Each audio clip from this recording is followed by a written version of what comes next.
जो नए बच्चे हैं उनके लिए छोटा सा एक introduction about Indian society. Relevance सिर्फ बताऊंगी कि कितना रेलेवेंस है। सो जीएस पेपर 1 का पार्ट है ये, और जीएस पेपर 1 में 1/3 पोर्शन इंडियन सोसाइटी का है। और अगर मार्क्स वाइज भी देखा जाएगा तो around 80 to 90 marks, 70 to 90 marks approximate मान के चलते कि इतना आएगा आपके एग्जाम में। वेरी करता है, कभी 70 मार्क्स के क्वेश्चन आ गए, कभी 80 मार्क्स के आ गए, कभी 90 मार्क्स तक के क्वेश्चन आ जाते हैं इंडियन सोसाइटी से, ठीक है। और एक चीज़ याद रखना कि जो बच्चा किसी भी जीएस के पेपर में अगर 120 से ज़्यादा मार्क्स निकाल लेता है तो समझ लीजिए कि उसका सिलेक्शन पक्का। सो 120 से ऊपर आप जितना ज़्यादा लोगे आप रैंक उतनी ज़्यादा इंक्रीज करोगे, ये फिर आप पर है ना।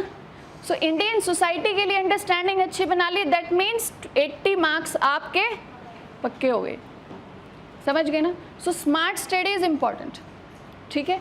सो आज हम स्टार्ट कर रहे हैं एनसीईआरटी चैप्टर 1। एनसीईआरटी क्लास कौन सा?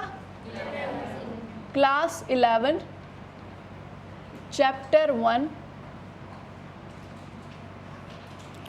और चैप्टर का नाम ही है sociology and Indian society. Sociology and society, ठीक है, मीन्स समाज शास्त्र और समाज, ठीक है। अब देखो इसमें समझना कैसे है।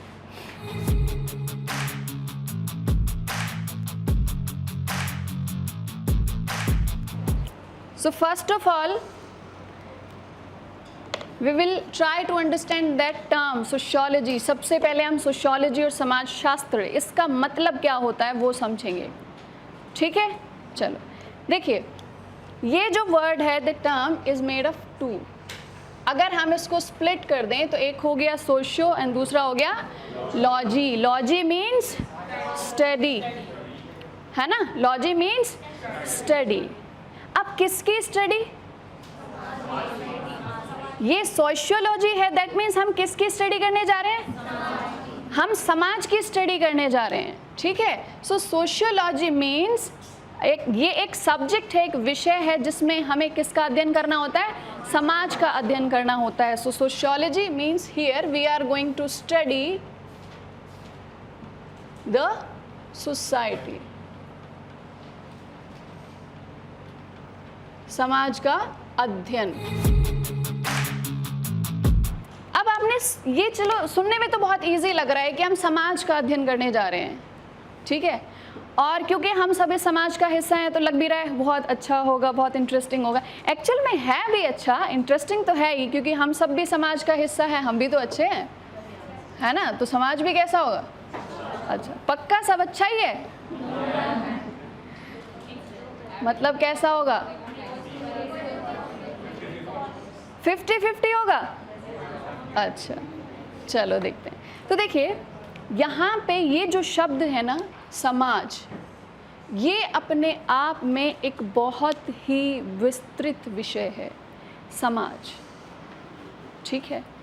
और इसका अध्ययन करने की, इसकी स्टडी करने की ज़रूरत हमें पड़ती क्यों है, ये सबसे पहले समझना होगा। मीनिंग तो समझ में आ गया सोशियोलॉजी का कि study about the society, but ज़रूरत क्यों है इसको पढ़ने की? What is the requirement to study the society?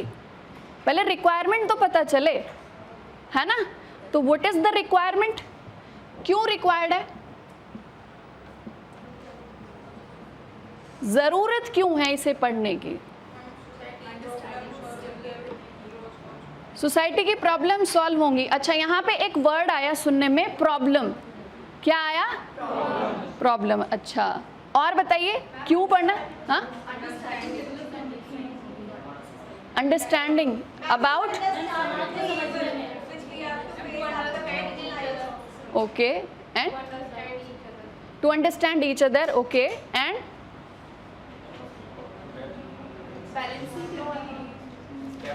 Right demographic, और देखिए ये रिक्वायरमेंट इसकी क्यों है ये तब पता चलेगा, पहले हम ये तो देख लें कि समाज है क्या, आखिर ये बनता किससे है ना, कि ये सोसाइटी एक्चुअल में है क्या, ये बनती किससे है, ठीक है, व्हाट इज सोसाइटी। और तभी तो हम देखेंगे कि इसका अध्ययन करना जरूरी क्यों है। सो सोसाइटी क्या है, group of people, okay, easy term में हम ले सकते हैं ग्रुप ऑफ पीपल। अच्छा, अगर आप किसी को ये कहते हो कि इंडियन सोसाइटी ऐसी है, तो ये बात आप किससे कह रहे हो? अच्छा, दैट मीन्स सपोज अगर मैं आप सब यहाँ बैठे हो और मैं आपसे ये कहूँ कि इंडियन सोसाइटी की ये फीचर्स हैं, ये विशेषताएं हैं, ठीक है, इसका मतलब क्या है, मैं इंडियन सोसाइटी के बारे में बता रही हूँ और जो सुन रहे हैं वो इंडिया की सोसाइटी से अवेयर नहीं है। मतलब हम इंडियन सोसाइटी के बारे में बताएंगे, मतलब किससे बात कर रहे हैं हम? बाहर वालों से बात कर रहे हैं। किससे बात कर रहे हैं? बाहर वालों से बात कर रहे हैं। जब हम ये कहेंगे आवर सोसाइटी मीन्स हमारी सोसाइटी, ठीक है, लेकिन जब मैंने ये टर्म बोली कि हमारी सोसाइटी या हमारा समाज, तो क्या ये कॉमन हो सकता है? सोच लीजिए। एग्जैक्टली, यस, कॉमन हो सकता है। क्या कॉमन होगा इसमें? कल्चर कॉमन हो सकता है। अच्छा, और हाँ, क्या बोल रहे हो?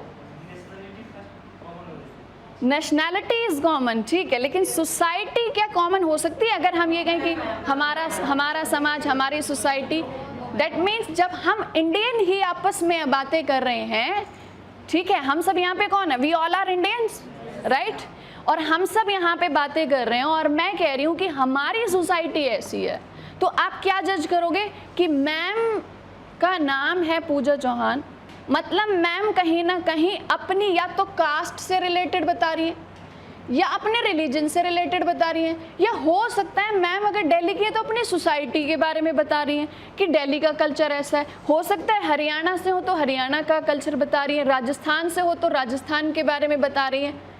Getting this? मतलब आपने क्या कहा, आपने क्या समझा? मैंने जब ये कहा कि हमारी सोसाइटी ऐसी है, तो आपने क्या क्या देखना शुरू किया? रिलीजन, कास्ट, ठीक है, फिर आप देखो, फिर भी चलो ठीक है, रिलीजन, कास्ट मतलब हो सकता है, चलो 2-4 लोग कॉमन हो सकता है, फिर भी अगर मैं कह रही हूँ हमारी सोसाइटी ऐसी है, फिर आप क्या कहोगे? हो सकता है मैम इकोनॉमिकली अपने एरिया की, अपनी कम्युनिटी की बात कर रही हो। मतलब डिवीजन कहाँ कहाँ देखा हमने? इकोनॉमिक डिवीजन भी देखा, कास्ट डिवीजन भी देखा, रिलीजन बेस्ड वेरिएशंस भी देखे। दैट मीन्स क्या कि क्या सोसाइटी का कोई एक चेहरा हो सकता है? नहीं हो सकता ना, नहीं हो सकता ना, नहीं हो सकता, ठीक है। हमारा समाज कैसा है? हमारा समाज बहुत ही ज़्यादा डाइवर्स है, इसीलिए एक ही समाज में अनेक समाज हैं, एक ही समाज में अनेक समाज हैं। अब हम कहते हैं एक ही समाज में अनेक समाज कैसे हो गए?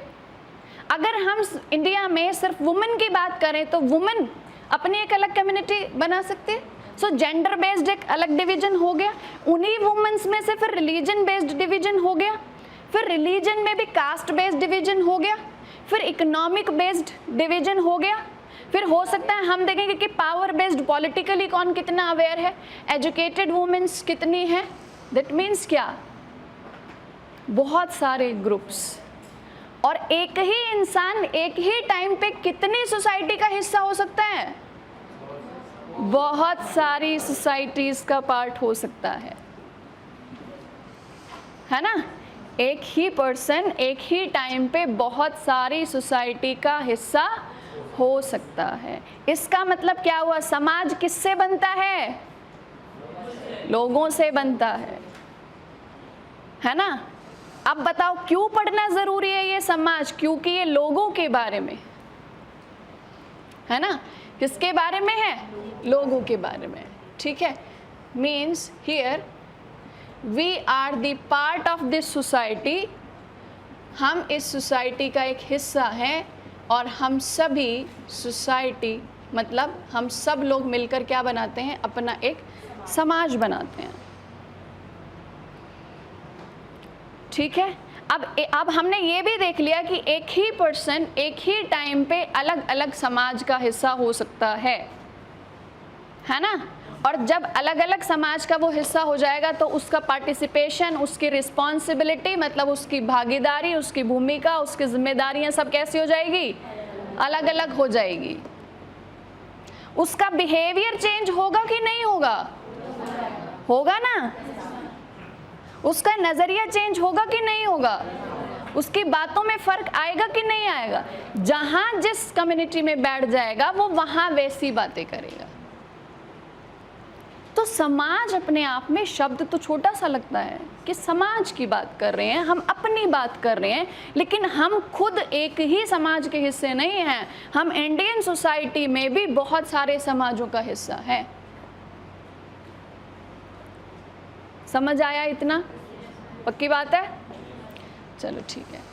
अब देखो, अब ये तो समझ में आ गया समाज है क्या, किससे बनता है समाज? लोगों से मिलके बनता है। फॉर एग्जाम्पल दिस गुरुकुल, ये अपनी एक अलग कम्युनिटी है ना। ये पूरा एटमॉस्फेयर, ये पूरा एनवायरनमेंट, ये सब कुछ अपना एक अलग समाज बन गया। इसका मतलब क्या हुआ? आपने क्यों कहा कि गुरुकुल अपने आप में एक समाज है? बताइए क्यों कहा? हाँ, 1 by 1। हाँ चलिए आप बताइए। नहीं, लोगों का समूह तो हम 5-7 बाहर से पकड़ लाएंगे तब भी बन जाएंगे, वो भी बैठ जाएंगे, लेकिन क्या वो गुरुकुल कम्युनिटी होगी? That means what? कि यहाँ पे जितने भी लोग हैं सबका ऑब्जेक्टिव सेम है, सबका डिसिप्लिनरी रूल्स रेगुलेशन सेम है, सबका काम करने का नजरिया सेम है, ऑब्जेक्टिव सेम। समझ गए? इसका मतलब क्या? जैसे ही एक जैसे विचार वाले, एक जैसे उद्देश्य वाले लोग इकट्ठे हो जाएंगे वो अपने आप में एक कम्युनिटी बन जाएगी। इसलिए गुरुकुल क्या हो गया? अपने आप में एक समाज बन गया। समझ गए? अब वैसे चाहे इंडिविजुअली हम सब अलग हों, लेकिन क्या है, फिर भी हम अब एक कम्युनिटी बन चुके हैं, हम एक समाज बन चुके हैं। Getting this? हाँ, इसमें कुछ नहीं आएगा। इसमें क्या आएगा? कॉमन ऑब्जेक्टिव आएगा। This is the classroom for UPSC IAS examination. यहाँ सब आईएएस बनने वाले हैं, सबका मोटिव एक है, सबका डिसिप्लिन एक है, रूल रेगुलेशन सबके ऊपर एक जैसे है, पॉजिटिविटी भी अच्छी है सबकी, है ना? सब पॉजिटिव है ना?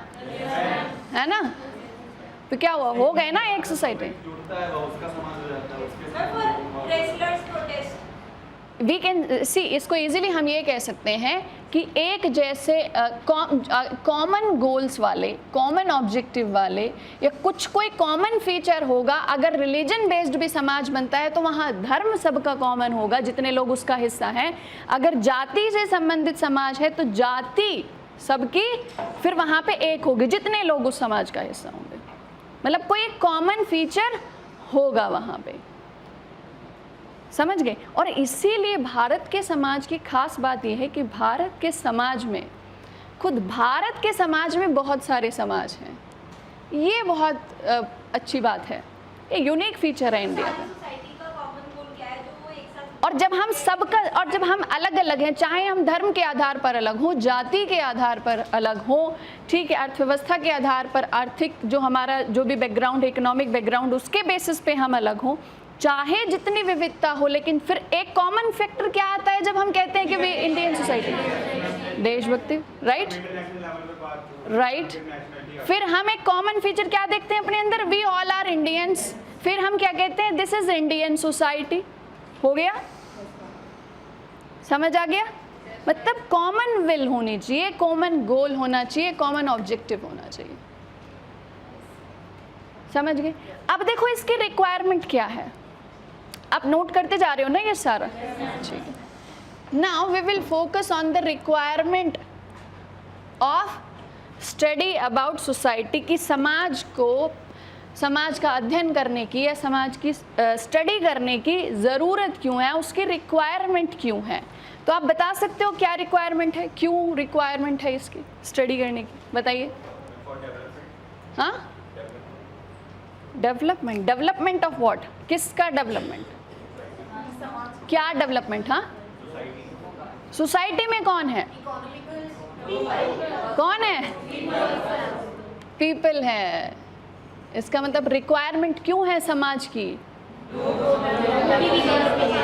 जब हम समाज का अध्ययन करने बैठेंगे, जब हम सोसाइटीज़ का अध्ययन करने बैठेंगे, उनकी स्टडी करने के लिए बैठेंगे, तब हमें ये पता चलेगा कि जो हमारा समाज है ना, वो है कितने प्रकार का, दिखता कैसा है, मतलब इसके फीचर्स क्या हैं. ठीक है. क्यों? क्योंकि यहाँ पे जो सबसे मेन यूनिट है वो क्या है, ह्यूमन बीइंग, मानव, है ना. अब दूसरी चीज, जब हम स्टडी करेंगे तब हमें पता चलेगा, to get knowledge about the variations, मतलब कि जितनी विविधताएं हैं, जितनी भिन्नताएं हैं हम सबके बीच में, वो कब पता चलेंगी, जब हम समाज का अध्ययन करेंगे. सिर्फ धर्म और जाति ही विविधताओं में, भिन्नताओं में नहीं आती, इसके अलावा भी बहुत सारी भिन्नताएं हैं. सोच के आधार पर भी समाज अलग अलग विभाजित किया जा सकता है. ठीक है. गांव और शहर के आधार पर भी विभाजन हो सकता है, अमीर और गरीब के हिसाब से भी विभाजन हो सकता है. सिर्फ धर्म और जाति ही नहीं है सिर्फ आधार.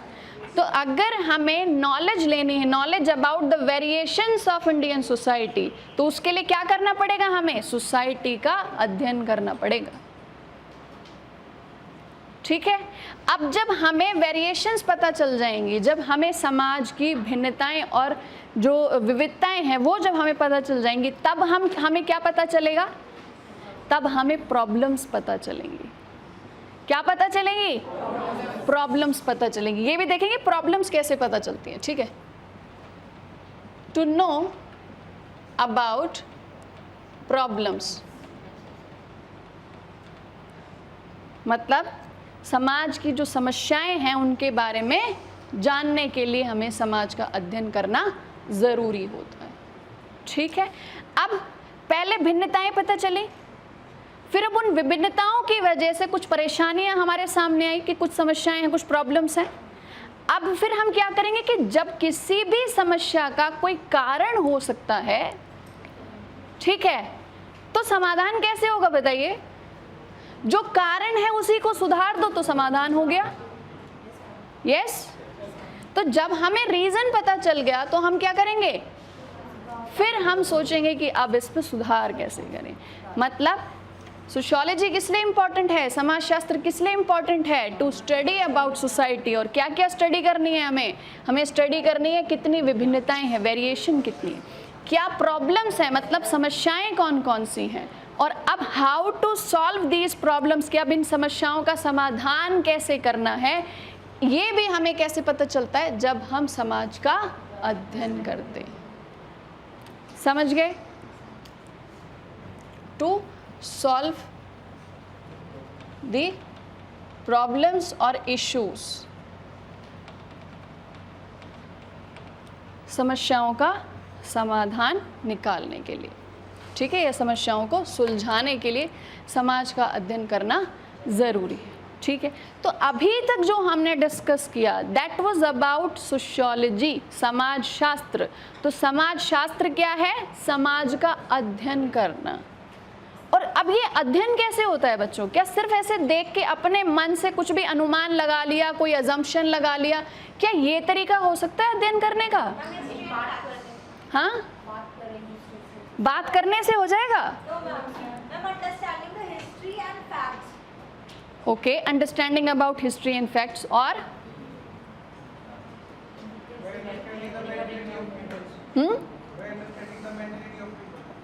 Mentality of the peoples, right. और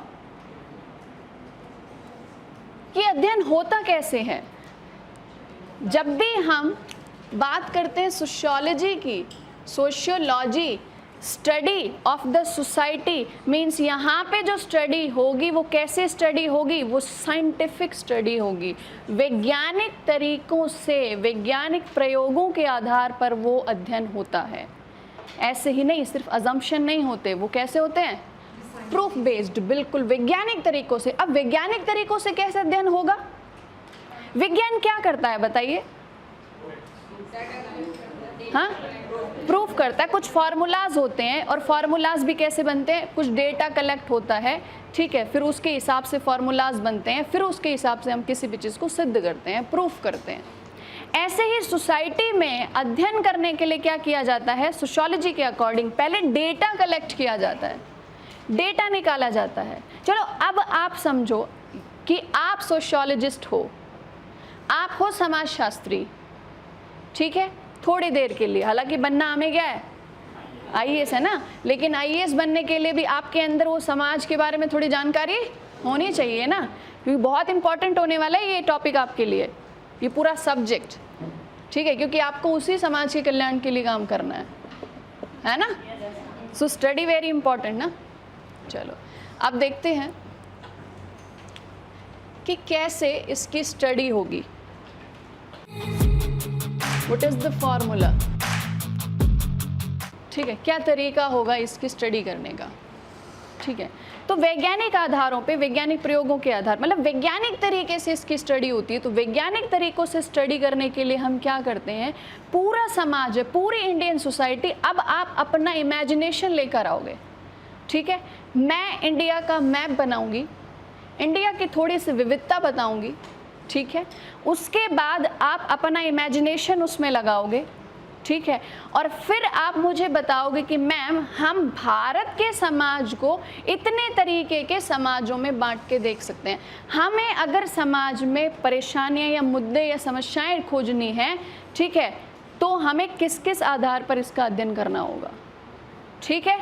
चलो इंडिया का मैप बनाइए, विजिबल है सभी के लिए?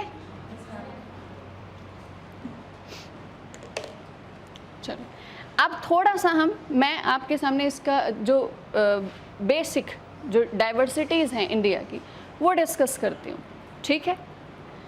और इसी के साथ हमारा एक और टॉपिक जो एससी एनसीईआरटी चैप्टर 1 का टॉपिक है कि सोशियोलॉजी अपने आप में एक अकेला सब्जेक्ट है या इसको ह्यूमैनिटीज़ के बाकी सारे सब्जेक्ट के साथ भी कनेक्ट किया जा सकता है। ये टॉपिक आपका इसी चैप्टर में है, वो भी क्लियर होगा, ठीक है। दैट मीन्स कि क्या समाज को जानने के लिए सिर्फ समाज का अध्ययन ज़रूरी है या इसे जो ह्यूमैनिटी के सब्जेक्ट हैं, ठीक है, उनके साथ और कनेक्ट करके देखा जा सकता है। तो वो कौन कौन से विषय हैं बताइए ह्यूमैनिटी के? इतिहास,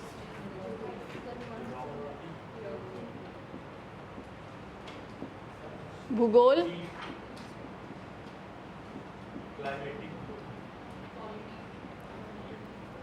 और ज्योग्राफी, पॉलिटी, और बताइए सबसे इम्पोर्टेंट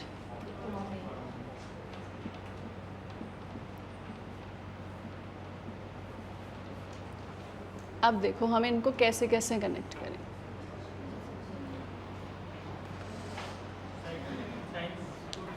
हाँ, एंथ्रोपोलॉजी कर सकते हैं इसको, ठीक है। एंथ्रोपोलॉजी मीन्स मानव के बारे में जो अध्ययन होता है, मानव शास्त्र, एंथ्रोपोलॉजी, ठीक है। एंथ्रोपोलॉजी को भी कनेक्ट कर सकते हैं, एनवायरनमेंट को भी कनेक्ट कर सकते हैं, ठीक है, पर्यावरण को, ठीक है। अब देखो इनको कैसे पढ़ना है ये समझना है।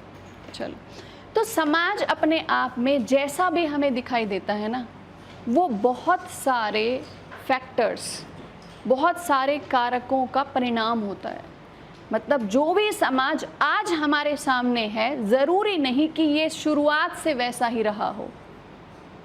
आज जो समाज हमें दिखाई देता है हमारे सराउंडिंग, अलग अलग कम्युनिटी के अकॉर्डिंग, अलग अलग धर्म जाति के आधार पर भी जैसा जितना हमें दिखाई देता है वैसा ही हमेशा से नहीं था। ये हमेशा कैसा रहा? बदलता रहा। फॉर एग्जाम्पल, उस दिन हमने समझा था कि एक टाइम ऐसा था जब कम्युनिकेशन के लिए हम लेटर्स यूज़ किया करते थे, फिर क्या आए? लैंडलाइन फ़ोन्स आए, ठीक है। उसके बाद मूवेबल डिवाइसेस, राइट। और अब कैसे हो गए? अब तो स्मार्टफोन्स हो गए। मीन्स यहाँ पे क्या है? चेंज हुआ ना, from letter to smartphones change हुआ, बदलाव हुआ। और ये बदलाव कौन कौन सा है? आप पहली फुर्सत में बोलोगे मैम टेक्नोलॉजी डेवलप हुई, टेक्नोलॉजी का बदलाव है ये, तकनीकी का बदलाव है ये। लेकिन तकनीकी के साथ साथ क्या क्या बदला? जब तक अर्थव्यवस्था नहीं बदलेगी, इकोनॉमिक कंडीशन नहीं बदलेंगी, तब तक क्या ये पॉसिबल था कि फैमिली के हर मेंबर के पास स्मार्टफोन हो जाता? अभी सबके पास फोन है, सबके फोन का अलग अलग डेटा, मतलब कहीं ना कहीं इकोनॉमी भी ग्रो हुई है ना, है ना। तो यहाँ पे चेंजेस कौन कौन से हैं बताइए? यहाँ पे इकोनॉमी चेंज हुई, ठीक है। अब देखो पॉलिटी को हम कैसे कनेक्ट करेंगे यहाँ पे, कि जब तक सरकार की नीतियाँ बहुत ज़्यादा उदार नहीं हो जाती, लिबरल नहीं हो जाती, तब तक इतने स्पीड में डेवलपमेंट भी पॉसिबल नहीं है ना। उसके बाद अब हिस्ट्री और ज्योग्राफी, इनको भी कनेक्ट करके देखेंगे, ठीक है। तो कहने का मतलब ये है कि जो आज समाज हमें दिखाई देता है, जितने धर्म हमारे देश में हैं, जितनी जातियां हमारे देश में हैं, ठीक है, उन सब के बारे में जानने के लिए हमें ये जानना ज़रूरी है कि पहले पास्ट में, इतिहास में कैसा रहा होगा। ये धर्म कभी तो इनका उदय हुआ होगा, है ना। जब इनका उदय हुआ होगा तब ये कैसे दिखते होंगे?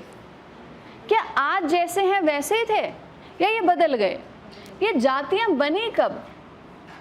जब ये बनी थी तब से ही ऐसी हैं? ये आज जो रूप हम देख रहे हैं ये बदला हुआ रूप है ना। सोचने वाली बात है ना। जो भी संस्कृति, जो भी परंपराएं आज हम फॉलो करते हैं, क्या ये बिल्कुल वैसा ही है जैसा बने थे शुरुआत में, या ये बदल गए हैं? बदल गए हैं, है ना। इसका मतलब क्या कि कहीं ना कहीं हर समय पे थोड़ा थोड़ा चेंजेस, थोड़ा थोड़ा बदलाव हमारे अंदर आता रहा। तो इसलिए आज जो हमें समाज दिखाई देता है ना, ये समाज बहुत सारे फैक्टर्स का रिजल्ट है, बहुत सारे जो कारक है ना इसके पीछे, उनका परिणाम है ये जो आज हमें दिखाई देता है, ठीक है। और जब तक हमें उन फैक्टर्स के बारे में पता नहीं चल जाता, तब तक हम उन समस्याओं का समाधान भी नहीं कर सकते। आज हम कहते हैं कि भारत के समाज में जाति आधारित विभाजन है, ऊंची जाति फिर निम्न जाति। ये एक विभाजन लोगों ने बनाया हुआ है अपने बीच में, ठीक है। गलत है ना, गलत है ही। लोगों को किसी भी आधार पर विभाजित करना, अलग करना गलत है। ऊंचा और नीचा ये भेद करना गलत है, ठीक है। लेकिन जब वर्ण व्यवस्था की शुरुआत हुई थी, जिसने पहली बार समाज को विभाजित किया था, क्या वो व्यवस्था भी इतनी गलत थी? नहीं थी। समाज का पहली बार सबसे उचित जो विभाजन हुआ था व्यवसाय के आधार पर, कौशल के आधार पर, वो थी वर्ण व्यवस्था, है ना। और क्या था उसमें? लोगों को विभाजित किया था, लोगों की कुशलता के आधार पर विभाजित किया गया था। इसका मतलब क्या? ह्यूमन को सोचो, उन लोगों की सोच कितनी ऊंची थी, है ना, कि जब वैदिक पीरियड आया, ठीक है, वैदिक लोगों ने क्या किया? लोगों की काबिलियत को समझा, कुशलता में। देखो उनकी अप्रोच क्या थी, उनको पता था कि जितने भी प्राणी हैं वो सब किसी न किसी काम में कुशल हैं, स्किल्ड हैं, ठीक है। और उन्होंने क्या किया? स्किल के अकॉर्डिंग उनको डिवाइड कर दिया, है ना। Best utilisation of human resource. तो varna system was the best utilisation of human resource.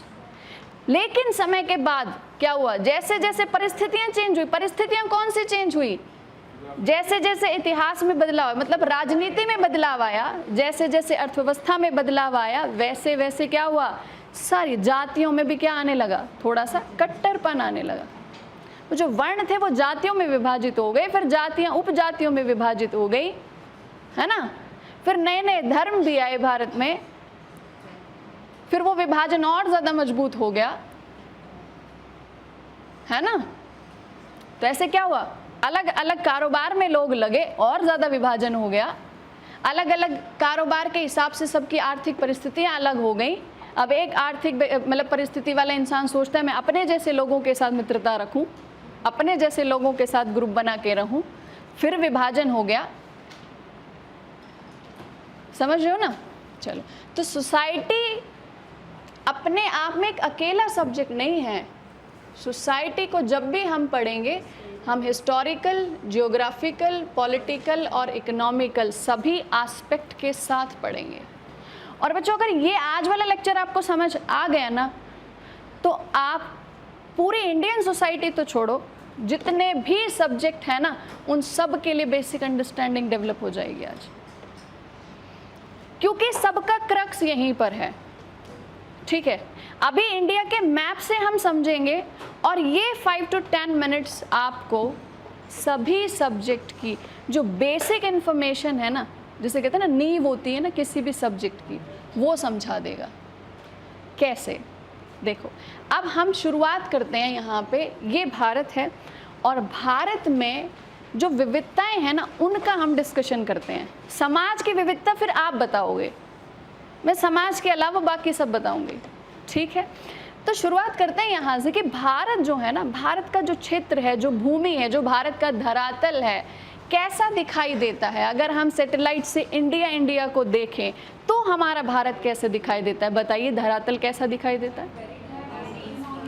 यहाँ पे माउंटेन्स भी हैं, यहाँ पे रिवर्स भी हैं, है ना, वेजिटेशन भी है ना, प्लेट्यूज मतलब पठार भी हैं, डेजर्ट भी है ना, ठीक है। कहते हैं कि पूरे विश्व में जितने प्रकार की जलवायु हो सकती है, वो सारी जलवायु भारत में देखी जा सकती है। जितनी वेजिटेशन है वो सभी भारत में देखी जा सकती है, और जितने तरीके के लैंडफॉर्म्स हो सकते हैं वो भी भारत में देखे जा सकते हैं, ठीक है। तो चलो देखते हैं। तो अगर हम इंडिया को देखें नदर्न साइड से, तो यहाँ पे क्या है, माउंटेन रेंजेस हैं, है ना, हिमालयस, हिमालय पर्वत है ना, 3 माउंटेन रेंजेस है हिमालयस की, है ना, greater Himalaya, lesser Himalaya and Shivalik, ठीक है। महान हिमालय, लघु हिमालय और शिवालिक। शिवालिक कौन सा है, जो सबसे साउथ में। अभी आपको यहाँ पे ये नाम इतने इंपॉर्टेंट नहीं है, आप किस पे फोकस करोगे, आप लैंडफॉर्म पे फोकस करोगे, ठीक है। तो पहला लैंडफॉर्म हमने क्या डिस्कस किया कि यहाँ पे क्या है, माउंटेन्स। तो भारत के जो ये नदर्न पोर्शन है, ठीक है, जो उत्तरी भाग है, ये किससे घिरा हुआ है, किससे बना हुआ है, पर्वतों से घिरा हुआ है। और ये नॉर्थ ईस्ट भी किससे घिरा हुआ है, पर्वतों से घिरा हुआ है, ठीक है, समझ गए। मतलब पर्वतों से घिरा होगा तो कैसा होगा, ऊंचा होगा, है ना, पक्की बात है, ठीक है। उसके बाद इससे जो साउथ वाला हिस्सा है, इसके दक्षिण वाला जो क्षेत्र है, इसे हम कहते हैं मैदान। कौन सा मैदान, गंगा का मैदान, गंगेटिक प्लेन्स, राइट। सो ये मैदानी क्षेत्र है भारत का। अब इसको गंगेटिक प्लेन क्यों कहते हैं, क्योंकि ये गंगा नदी पूरा, एक्चुअल में ये जो पूरा मैदान है ना, पूरा ये 3 हिस्सों में बना हुआ है, 3 नदी जो तंत्र हैं उनसे बना हुआ है, ठीक है। 3 रिवर सिस्टम्स, एक जो सबसे इधर है that is Indus river system, मतलब सिंधु और उसकी सहायक नदियों से बनाया हुआ है। फिर ये पूरा गंगा का मैदान, मतलब गंगा और उसकी सहायक नदियों से बना है, और इधर वाला पोर्शन ये कौन सा है, ब्रह्मपुत्र और उसकी सहायक नदियों से बना है। ठीक है, अब नदियों से बना है का क्या मतलब है, नदियों ने कैसे बनाया? हाँ, और थोड़ा जोर से, क्योंकि मुझे कुछ समझ नहीं आ रहा। ठीक है, देखो नदियों से कैसे बना, जब नदियां पर्वत से नीचे उतरती हैं तो क्या होगा, पर्वत कैसा है, ऊंचा है। जब भी कोई चीज ऊंचाई से नीचे आएगी, पानी जब ऊंचाई से नीचे आएगा तो स्पीड कैसी रहेगी, ज्यादा होगी। जब स्पीड ज्यादा होगी तो जैसे ही पानी गिरेगा चट्टानों पे, वो क्या करेगा, चट्टान को तोड़ेगा, मतलब इरोजन करेगा। ठीक है ना। अब इरोजन करके फिर वो कैसे आया, थोड़े से तटीय क्षेत्रों में आया, तली वाले जो क्षेत्रों में आया, उसके बाद एकदम समतल क्षेत्रों में, समतल भूमि में आ गया। तो जैसे ही ढलान कम होती है ना, तो क्या होता है, इरोजन जो स्पीड कम होगी, पहले की तुलना में स्पीड कैसी होगी, कम होगी। तो जब स्पीड कम होगी तो नदी क्या करेगी, जितना भी भारी भारी मटेरियल वो तोड़ के लाई थी उसको छोड़ना शुरू कर देगी। इरोजन तब भी होगा लेकिन कम होगा, डिपोजिशन ज़्यादा होगा। और कौन से किस तरीके के मतलब जो पार्टिकल्स होंगे उनको सबसे पहले छोड़ दिया रिवर, जो भारी होते हैं। ठीक है, उसके बाद जैसे ही समतल भूमि में आई, ठीक है, उसके बाद क्या हुआ, जो सबसे छोटे छोटे पार्टिकल्स होते हैं उनको छोड़ना शुरू कर देती है, मतलब मिट्टी, एलुवियल सॉइल, जलोढ़ मृदा, है ना, उनको छोड़ना शुरू कर देती है और ये पूरा जलोढ़ मैदान बन गया। अब क्योंकि ये जलोढ़ मिट्टी से बना हुआ है, नदी ने बनाया है इसे, तो पानी भी पूरा है, जलोढ़ मिट्टी है, तो कैसी होगी, उपजाऊ होगी। ठीक है, अभी इतना ही डिस्कस करेंगे, कैसी होगी, उपजाऊ होगी। ठीक है, इसके बाद भारत का ये जो हिस्सा है ये क्या है, डेजर्ट है। ठीक है, यहाँ ये इसको हम क्या कहते हैं, रण ऑफ कच्छ। उसके बाद ये जो हिस्सा है ये क्या है, पेनिनसुलर प्लेट्यू, प्रायद्वीपीय पठार। अब देखो, मैदान, पठार और पर्वत, तीन चीज मैंने बोली, क्या क्या बोला, मैदान, फिर पठार, फिर पर्वत। ठीक है, प्लेन्स, प्लेट्यूज एंड माउंटेन्स। तीनों में किसका फर्क है, हाइट का फर्क है, एलिवेशन का फर्क है ना। ठीक है, तो पठार कैसे हैं, मैदानों से ऊंचे हैं और पर्वतों से काफी नीचे हैं, एलिवेशन का फर्क है। और सबका निर्माण अपनी अलग अलग प्रक्रिया से हुआ है। जैसे मैदानों का निर्माण नदियों ने किया, जलोढ़ मिट्टी से डिपॉजिट कर करके, डिपोजिशन होगा तो कैसा होगा, अच्छा अगर कोई भी चीज डिपॉजिट हो रही है तो डिपॉजिट हो रही है मतलब लेयर वाइज डिपॉजिट हो रही है, वो लेयर बन गई। पठार कैसे बने थे, ज्वालामुखी विस्फोट हुआ था, उसमें से लावा आया, बाहर आके ठंडा हो गया, चट्टानें बन गई, पठार हो गए। पर्वत कैसे बने, हिमालयस कैसे बने थे, यूरेशियन प्लेट और इंडियन प्लेट के टकराने से बने थे। दो प्लेटें थी, टकराई ऐसे और ऐसे ऊपर की तरफ फोल्ड हो गई। लेकिन खास बात यह है कि हिमालय की जो ऊपरी जो अवशेष मिले हैं ना, वो कैसे मिले, टेथिस सी के मिले हैं, क्योंकि यहाँ पे टेथिस सी था। तो जो जीवाश्म समुद्र में हुआ करते थे वो कहाँ आ गए, माउंटेन के पीक्स पे आ गए। ठीक है, चलो अभी हम क्या देख रहे हैं, हमें इंडियन समाज देखना है, अपने मुद्दे से मत भटकना। ठीक है, तो ये होगा प्लेट्यू। उसके प्लेट्यू के बाद ये हो गए हमारे तटीय मैदान, ठीक है, पूर्वी और पश्चिमी। उसके बाद हो गए हमारे यहाँ पे आइलैंड्स। ठीक है,